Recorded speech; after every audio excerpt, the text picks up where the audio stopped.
Chief justice of India B R. Gavai से क्या Bharatiya Janata party की सरकारों के अंतर्गत काम करने वाले अधिकारी कन्नी काटने लगे हैं? क्या चीफ जस्टिस ऑफ इंडिया को जो पीड़ा आज भारतीय जनता पार्टी की सरकार के अंतर्गत काम करने वाले अधिकारियों ने पहुंचाई है वो क्षम्य है? और इससे भी बड़ा सवाल ये कि आखिरकार ये हरकत चीफ जस्टिस ऑफ इंडिया के साथ यानी कि बी.आर. गवई साहब के साथ क्यों की गई? कहीं इसलिए तो नहीं कि बी.आर. गवई का सीधा ऐलान है कि वो संविधान के लिए काम करेंगे और जब तक यानी कि नवंबर तक अपनी कुर्सी पर जब तक हैं तब तक देश संविधान से चले, देश में लोकतंत्र जिंदा रहे, यही उनकी कोशिश होगी, चाहे सामने कोई भी हो। सारी बात जरा विस्तार से करने की जरूरत है और यह समझने की जरूरत है कि आखिरकार चीफ जस्टिस ऑफ इंडिया के साथ हुआ क्या उनके गृह राज्य में। नमस्कार, मैं स्वप्निल और आप मेरा यूट्यूब चैनल देख रहे हैं। मुद्दा पर फिलवक्त अभी भी 5 दिनों का बैन है। 14 दिन का बैन लगा था, अभी 9 दिन बीत चुके हैं, 5 दिन का बैन अभी भी बाकी है। तब तक यहां पर हमारी आपकी मुलाकात लगातार हो रही है, होती रहेगी। इस चैनल को भी जरूर सब्सक्राइब कर लीजिएगा। अब आगे बढ़ते हैं और सबसे पहले मैं चाहता हूं आपको आपकी स्क्रीन पर एक खबर दिखाऊं। जी हां, यही है वो खबर।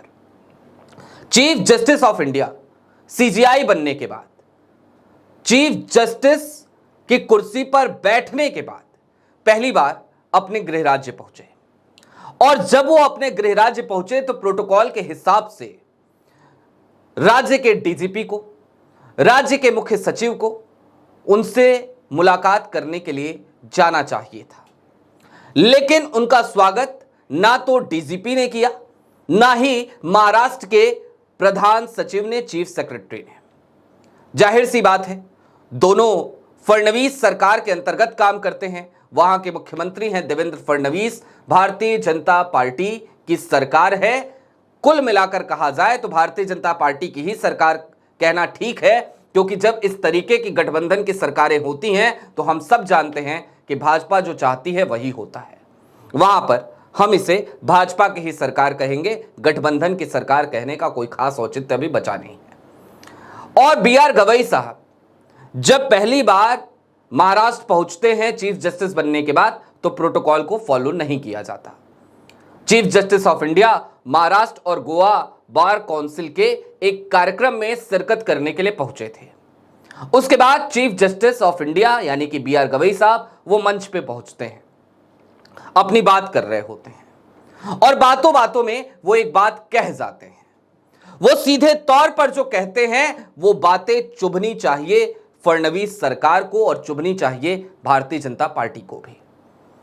वो कहते हैं कि मैं प्रोटोकॉल में भरोसा नहीं करता, बिल्कुल नहीं करता, मुझे प्रोटोकॉल की चिंता बिल्कुल नहीं है, लेकिन हां, चीफ जस्टिस बनने के बाद जब मेरा सम्मान महाराष्ट्र और गोवा की बार काउंसिल कर रही थी, तो ऐसे में जो प्रोटोकॉल है उसके तहत प्रधान सचिव को, चीफ सेक्रेटरी को और डीजीपी को मेरा स्वागत करना चाहिए था, कम से कम मुझसे मिलने आना चाहिए था। मैं इसी राज्य का बेटा हूं और ये इस राज्य के लिए खुशी की बात होनी चाहिए, लेकिन मैं यहां पर चीफ जस्टिस ऑफ इंडिया बनने के बाद जब पहली बार आया तो बार काउंसिल ने तो मेरा सम्मान किया, उन्होंने तो सम्मान करने के लिए बुलाया था, लेकिन सरकार के अंतर्गत, सरकार के मातहत काम करने वाले अधिकारी वहां नहीं पहुंचे।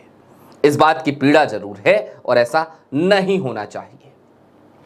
अब ये जो कुछ भी हुआ इसका जरा एक संक्षिप्त विश्लेषण भी कर लेते हैं। बी.आर. गवई महाराष्ट्र से आते हैं।